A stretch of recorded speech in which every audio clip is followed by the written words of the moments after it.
you're not here. It's been way too long.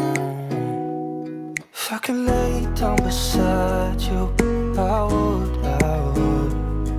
When nothing really matters, that's all I want. Hello everyone, আসসালামু আলাইকুম। Welcome back to my channel. সবাই কেমন আছেন? আশা করছি আমার সকল ভিউয়ার্সরা, ভাইয়েরা, আপনারা যে যেখানে আছেন ভালো আছেন, সুস্থ আছেন।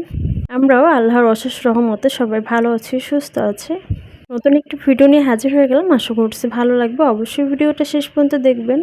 ইন্টারনেট সংযোগের জন্য কিন্তু রেগুলার ভিডিও দিতে পারছিলাম না, আর আপনাদের সাথে কানেক্টও কিন্তু হতে পারছিলাম না। এক পলকের জন্য মনে হচ্ছিল যেন 1971 সালের যুদ্ধে দেখতেছিলাম আমরা। ছোটোবেলা যেটা বইতে পড়েছি, এখন সেটা বাস্তবেও দেখে নিলাম।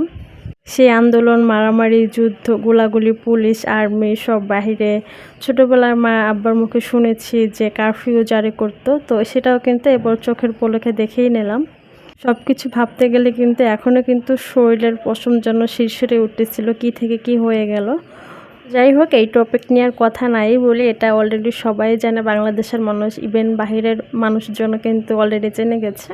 আর আমার এই ভিডিওগুলো কিন্তু গত সপ্তাহের ছিল, আর অনেকগুলো ভিডিও কিন্তু জমে আছে। এগুলো কিন্তু এডিটিং করে তারপর হচ্ছে আস্তে আস্তে আপলোড করতে হবে, কারণ অনেকগুলো ভিডিও জমে গেছে, যেতে ইন্টারনেট ছিল না, সব কিছু ঝইঝামেলা ছিল। এর জন্য কিন্তু ওভাবে ভিডিও দিতেও পারিনি। আর ভেবেছিলাম যে ভিডিও দিব, এরপর থেকে কিন্তু বৃহস্পতিবার পর থেকে কিন্তু ইন্টারনেটও চলে যায়, এর জন্য আর ভিডিও দিতেও পারিনি। তো যেগুলো ভিডিও আস্তে আস্তে যেগুলো ভিডিও দেখবেন আমার আগামী 2 থেকে 3 দিনের ভিডিও, সবগুলোই কিন্তু আগে থেকেই করা।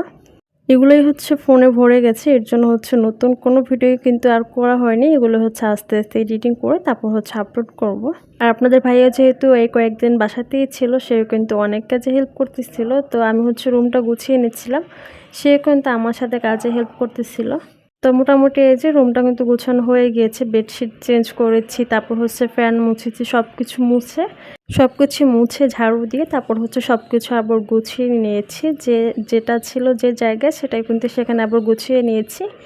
এই যে মোটামুটি গোছানো কমপ্লিট। আর দেখেন বেলাও কিন্তু অনেক হয়ে গিয়েছে, চুলা রান্নাটাও বসিয়ে দিয়েছি। এই ফাঁকে ফাঁকে কিন্তু এই কাজগুলো হচ্ছে করে নিচ্ছিলাম। আর হচ্ছে এই আলমারির ভিতরটা হচ্ছে একটু মুছে নিচ্ছিলাম। দেখা যায় কি ফাঙ্গাস পড়ে থাকে, যেহেতু বর্ষাকাল, তারপর হচ্ছে নিচতলা খুব একটা রোদ যেহেতু আসে না এখানে।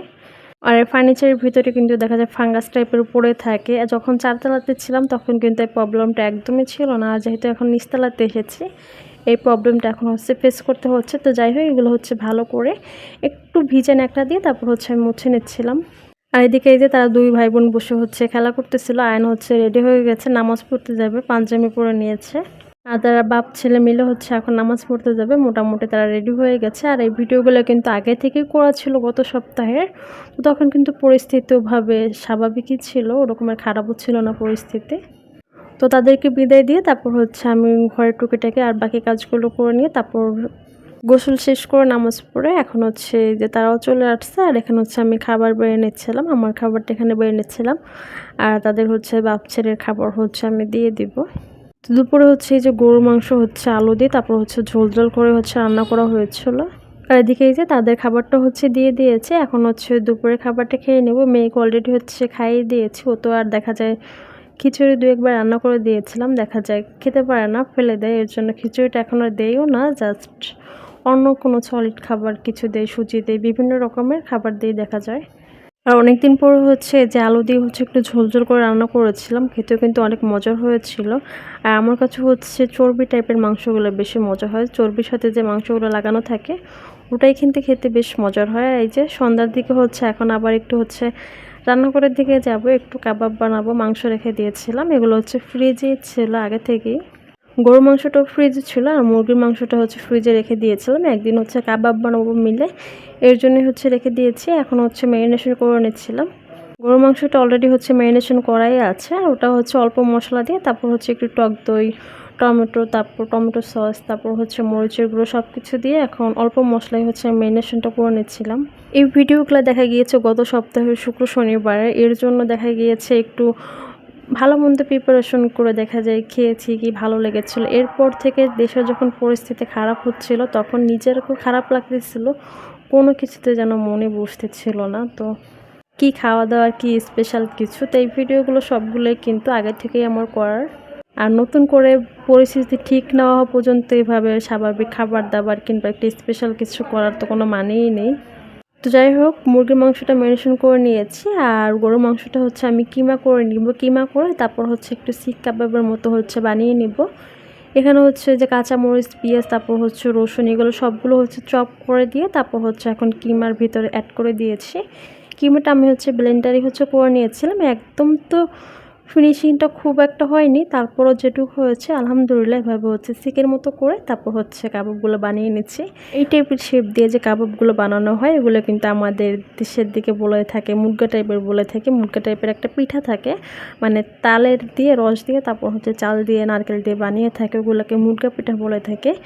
তো ঠিক সেরকমেরই কিন্তু কাবাবটা হয়েছে মুরগা পিঠার মতো। তো যাই হোক, এগুলো হচ্ছে এখন উল্টিয়ে পাল্টিয়ে দিচ্ছি, একটু মিডিয়াম আঁচে করে তারপর হচ্ছে ভেজে নিচ্ছিলাম।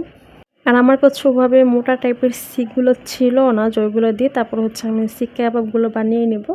এর জন্য হচ্ছে প্যানে করে হচ্ছে বানিয়ে নিচ্ছিলাম, আর এদিকে হচ্ছে আর একটা প্যানে হচ্ছে চিকেনগুলো হচ্ছে ভেজে নিব। I hope that you are safe and that I will see you soon.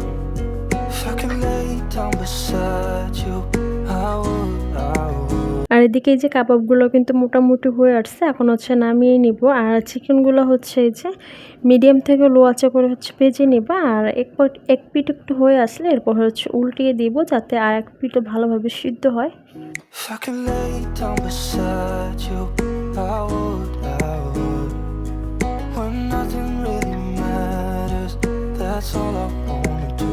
আর এই চিকেনগুলো এরপর হচ্ছে প্যান থেকে নামিয়ে আমি হচ্ছে তাওয়ায় বসিয়ে দিয়েছিলাম, কারণ প্যানে হচ্ছে দেখা যায় একটা পোড়া পোড়া ভাব চলে আসছিল, যেহেতু মশলা ছিল এর জন্য লেগে লেগে আসছিলো। এর জন্য হচ্ছে তাওয়াতেই হচ্ছে অ্যাড করে দিয়েছি, যাতে খুব সুন্দরভাবে হচ্ছে কালারটাও আসে। দেখেন একদম বাইরের মতো চিকেন কাবাবটা কিন্তু হয়েছে, কালারটাও যেরকম সুন্দর হয়েছে এবং টেস্টটাও কিন্তু অনেক মজার হয়েছিল, খেয়ে সবাই খুব পছন্দ করেছে। এরপর হচ্ছে এর সাথে খাওয়ার জন্য কাবাবের সাথে বাহির থেকে হচ্ছে লুচি নিয়ে আসছিলো, যেহেতু বাসায় করা সম্ভব না, অলরেডি হচ্ছে আমি ঘেমে তারপর হচ্ছে একাকার হয়েছি গরমে। তো এখানে এই যে কাবাবগুলো রেডি, তখন হচ্ছে সবাইকে দেওয়ার পালা। তো সবাইকে হচ্ছে আমি ভাগযোগ করে দিচ্ছিলাম। আমরা মাঝে মাঝে যখন বাইরে থেকে খাই ঠিক সেরকমের টেস্ট এসেছিলো, আর খেয়ে সবাই খুব প্রশংসা করেছে আর অনেক মজার হয়েছিল। বিশেষ করে আমার কাছে বিফের যে কাবাবটা, ওই কাবাবটা হচ্ছে বেশ মজার লেগেছিলো, ভিতরটা খুবই সফট এবং জুসি ছিল। দেখেন একদম আলহামদুলিল্লাহ খেতে কিন্তু খুবই মজার হয়েছিল। আর সাথে হচ্ছে লুচি নিয়ে নিয়েছি, লুচির সাথে খেতে আরও বেশি মজার হয়েছিল। আর আয়ন অবশ্য দেখা যায় বিফের কাবাবটা খায়নি, ও জাস্ট হয়ে চিকেন কাবাবটা খেয়েছে, যেহেতু এটার ভিতরে হচ্ছে এটা কিমা করে করেছিলাম, ভিতরে যেহেতু পেঁয়াজ কাঁচামরিচ এগুলো দিয়েছিলাম, এর জন্য আর এটা খায়নি, জাস্ট চিকেনটা ওকে দিয়েছিলাম, চিকেনটা খেয়েছিল। তো আমরা হচ্ছে এই যে লুচি দিয়ে খাচ্ছিলাম, আর সাথে হচ্ছে এক্সট্রা একটু গ্রেভি টাইপের করেছিলাম যাতে লুচি দিয়ে খাওয়া যায়। তো ঠিক আছে, আজকের মতো ভিডিওটা এখানে শেষ করে দিচ্ছি। সবাই ভালো থাকবেন, সুস্থ থাকবেন, আল্লাহ হাফেজ, আসসালামু আলাইকুম।